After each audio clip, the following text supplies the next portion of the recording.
Oke, ini adalah masuk minggu terakhir atau minggu kelima lebih tepatnya untuk bulan Oktober dan sepertinya kita belum melewati fase di mana shutdown itu akan berakhir. Karena sampai saat ini isyarat terkait dengan shutdown yang akan mungkin diakhiri oleh DPR sepertinya tidak akan terjadi dalam waktu dekat. Dan itu berarti sangat memungkinkan untuk menciptakan rekor baru terkait dengan terlama atau fase shutdown terlama, mirip dengan tahun 2018. Tapi selain itu, tentunya yang ada di pasar saat ini adalah mereka sudah tahu konsekuensinya dan sepertinya juga kita akan tinjau dari apa yang akan terjadi sepanjang minggu ini. Karena ada beberapa hal termasuk salah satunya adalah kesepakatan Amerika dan China yang meredam ketegangan hubungan dagang kedua negara. Tapi praktis dari situ berarti kita akan beralih kepada masalah bank sentral. Dan ada 3 bank sentral lebih tepatnya untuk minggu ini dan ini dia ulasannya. Oke, faktor penggerak market yang pertama datang dari masalah data inflasi yang di hari Jumat lalu sebetulnya sudah kita sempat bahas. Kaitannya dengan fokus utamanya adalah menginginkan atau mengharapkan target inflasi yang relatif lebih rendah. Dan itu sudah kita dapat.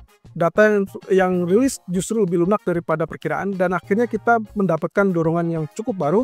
Itu kaitannya dengan inflasi yang rendah berarti mendorong kepada ekspektasi penurunan suku bunga bank sentral dan juga kaitannya dengan dampak indeks saham yang positif dan juga emas yang positif.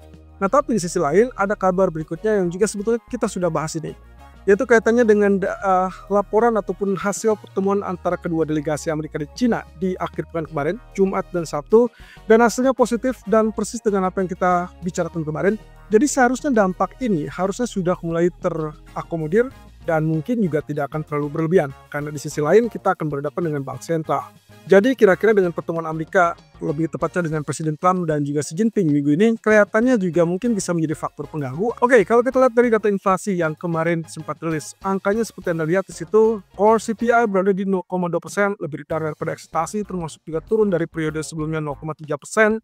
Kemudian untuk basis tahunan juga mengalami penurunan dari 3,1 menjadi 3,0%. Dan CPI utama itu berada di 0,3 dan juga 3,0% untuk basis tahunan. Jadi secara keseluruhan ini mirip dengan apa yang kita harapkan kemarin ya. Oke, kalau begitu, kalau Anda lihat di sini, diagram menunjukkan bahwa dengan mandat ganda yaitu inflasi dan juga pasar tenaga kerja yang memang harus fokus oleh Fed itu sendiri, maka saat ini inflasi bisa dikatakan sedikit melunak dan menenangkan market, menenangkan Fed juga, dan akhirnya tekanan untuk Fed berkurang. Berarti kalau begitu dia dengan luasa tinggal fokus dengan pasar tenaga kerja yang sampai saat ini diyakini melemah. Nah, itu sebabnya akhirnya punya peluang, punya kesempatan yang lebih baik untuk melakukan penurunan suku bunga. Nah, itu berarti kalau misalkan kita lihat dari ekspektasinya, sepertinya FOMC bisa diyakini bahwa mereka akan melakukan pemangkasan 2 kali di tahun ini atau tersisa tahun ini. Dan itu di Oktober, kemudian yang sisanya di bulan Desember. Di sisi lain, dengan kondisi inflasi yang relatif lunak ini, maka risiko pasar tenaga kerja yang paling utama. Nah, masalahnya adalah karena shutdown ini berlanjut, maka kemungkinan kita belum tahu kapan pasar tenaga kerja atau lebih tepatnya data non-farm payroll itu akan dirilis. Kalau kemarin kita sudah sempat dapatkan data terkait dengan inflasi CPI seperti yang dijanjikan oleh BLS, tapi sampai saat ini BLS tidak merilis laporan bahwa mereka akan merilis NFP tersebut dalam waktu dekat.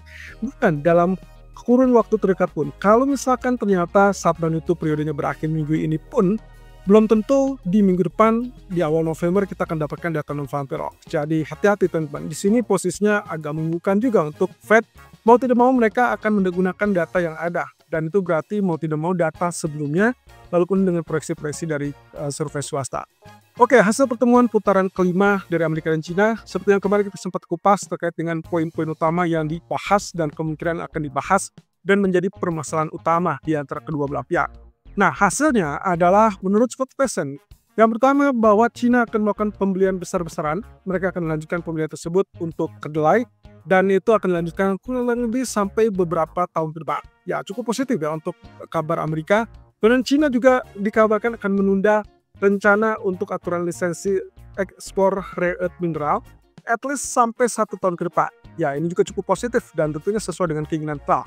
Dan yang ketiga, dari sisi Amerika sendiri, mereka akan cabut, dan ini betul-betul completely off ya, off the table, artinya mereka akan mencabut ancaman tarif 100% yang harusnya diberlakukan per 1 November. Karena dengan kesepakatan ini, berarti mereka sudah mengunci kesepakatan yang cukup baik.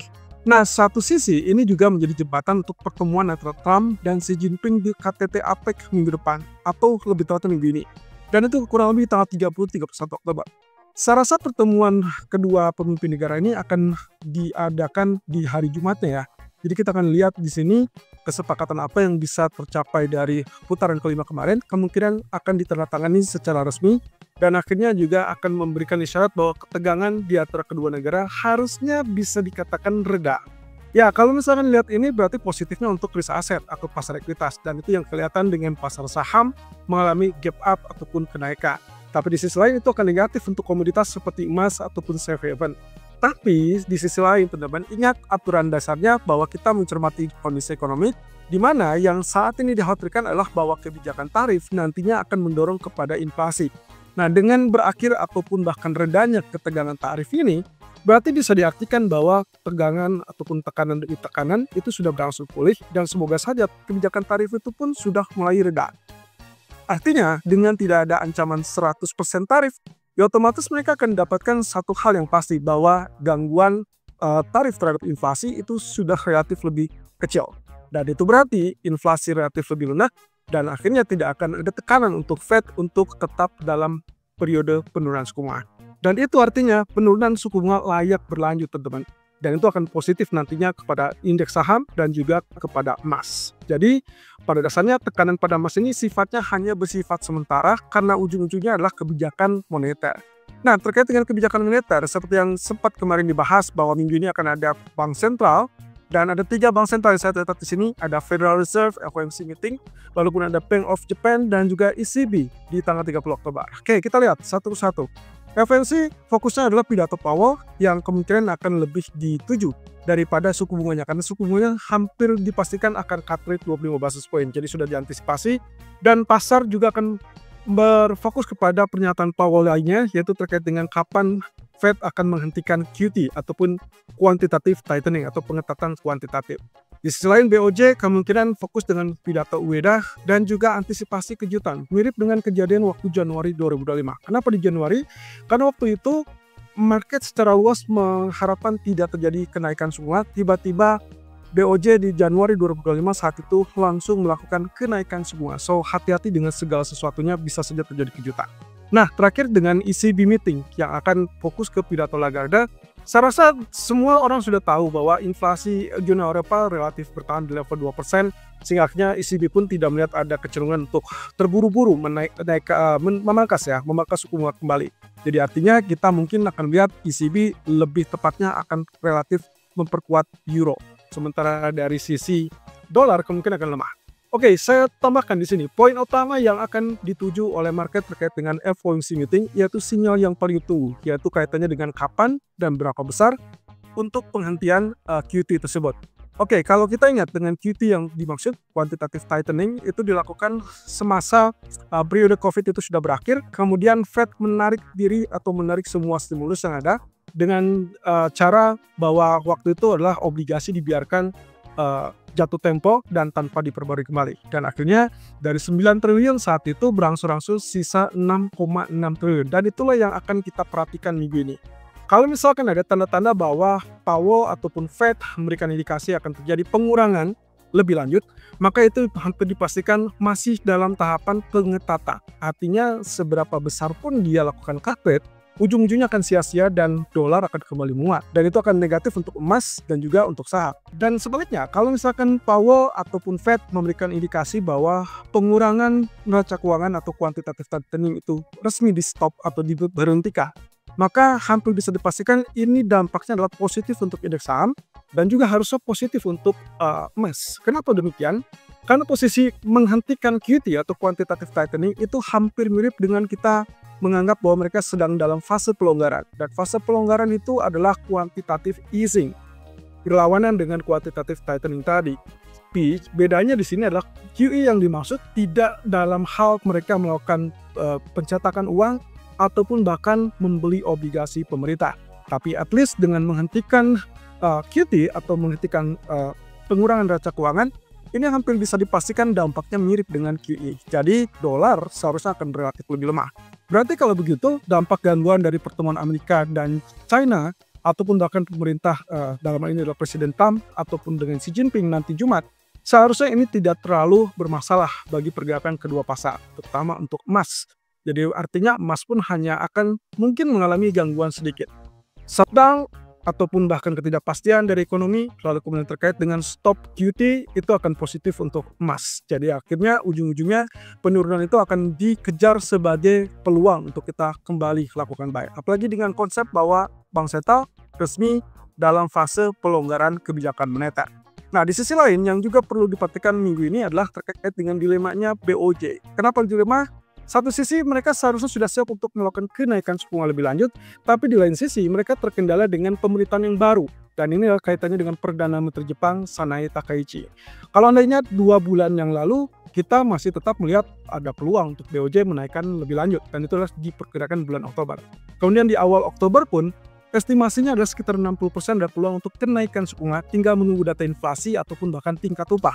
Tapi terkendala, 2 minggu yang lalu kita dapatkan Perdana Menteri Ishiba diganti, kemudian naiklah seorang Takeichi yang mana dikenal sebagai personal yang cocok ataupun yang bahkan pro terhadap pertumbuhan ekonomi, sehingga akhirnya dia lebih memilih jalur Abenomics, yaitu dengan mengenjot produksi ataupun kita kenal dengan ekspansi dari pengeluaran atau spending.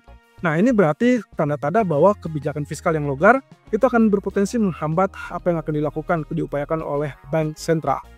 Artinya, kemungkinan mereka tidak akan melakukan kenaikan dalam waktu dekat. Ini dikarenakan mereka harus adjust juga, harus menyesuaikan juga dengan kebijakan dari Perdana Menteri Takaichi. Kalau misalkan dalam waktu dekat ini berarti tidak terjadi kenaikan suku bunga, maka beberapa analis memperkirakan dorongan terjadi di bulan Desember ataupun Januari. Tapi kemungkinan ini akan terburuk juga. Bisa saja sama sekali tidak menaikkan suku bunga, dan itu akan lebih melemahkan yen, tapi akan menaikkan Nikkei tentunya.